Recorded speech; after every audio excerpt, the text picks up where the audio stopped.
গ্রাম বাংলার ঐতিহ্য যখন কথা বলে নাভি যখন হাম রবে তখন তো কথা বলবে শহীদুল ইসলাম বন্ধু, তখন তো কথা বলবে আমিনুর রহমান দাবি, তখন তো ভালো লাগবে আবিদের বিহারি ফকিরের এমন মুহূর্তটা কিন্তু আমরা দেখে চলেছি।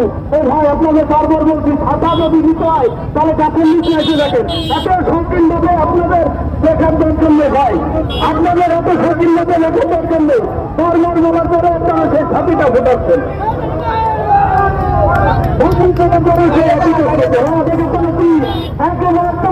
কিন্তু আস্তে আস্তে মাঝির বইটা উন্নতি তুমি চাও, আজকে কিন্তু ফিরে গেলে হবে না। ও মাঝি তোমার বইটা দিয়ে জোরে জোরে যেতে হবে এবং সেখানে রয়েছে ময়নুদ্দিন গাজী কিন্তু এবং সেখানে একটা ধরে রেখে চলেছি একটি নৌকা দ্বিতীয় এবং তৃতীয় তাদের মধ্যে কিন্তু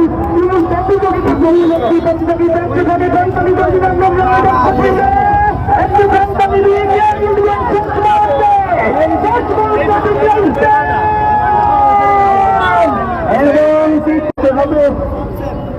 রাজহান হোসেন বলতে হবে, ইসলাম মোল্লা বলতে হবে, আলমী শেখ, সংলাল ফকির, মেহেদি হাসান রাজক। যে মানুষগুলো অক্লান্ত পরিশ্রমের সাথে যে মানুষগুলো কিন্তু আমি দেখেছি প্রতিনিয়ত রাত থেকে একেবার অনেক রাষ্ট্র থেকে এই আয়োজনটাকে কিভাবে সার্থক করতে হবে। এই ঢোকাবিন যে আয়োজন যেহেতু বাইরে থেকে এসে কোনো দর্শকরা আনন্দ মুখের পরিবেশে আয়োজনটা উপভোগ করেন, সেটি কিন্তু আপনারা দেখবেন যে মানুষগুলো আয়োজনে রয়েছেন। সর্বপ্রথম শহীদুল ইসলাম শেখকে সার্বিক সহযোগিতা যে মানুষটি সরকারের সভাপতি, সেই মানুষটি কিন্তু নিজে স্বেচ্ছাসেবকের দায়িত্ব পালন করে চলেছেন।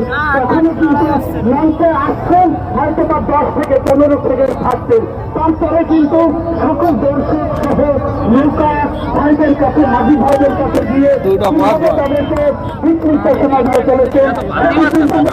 আমিনুর রহমান গাজী যে মানুষটি কিন্তু পেশায় একজন কন্ট্রাক্টর, তারপরেও কিন্তু তার যে আকাঙ্ক্ষা, যে আকাঙ্ক্ষার আরেকটি ফসল আমরা দেখে চলেছি। একে একে আরেকটি নৌকা পেছনে ঘোরা চেষ্টা সেই চেষ্টা কিন্তু ধরে রেখেছে। গ্রাম বাংলার ঐতিহ্য যখন কথা বলে নাভি যখন হাম রবে তখন তো কথা বলবে শহীদুল ইসলাম বন্ধু, তখন তো কথা বলবে আমিনুর রহমান দাবি, তখন তো ভালো লাগবে আবিদের বিহারি ফকিরের এমন মুহূর্তটা কিন্তু আমরা দেখে চলেছি।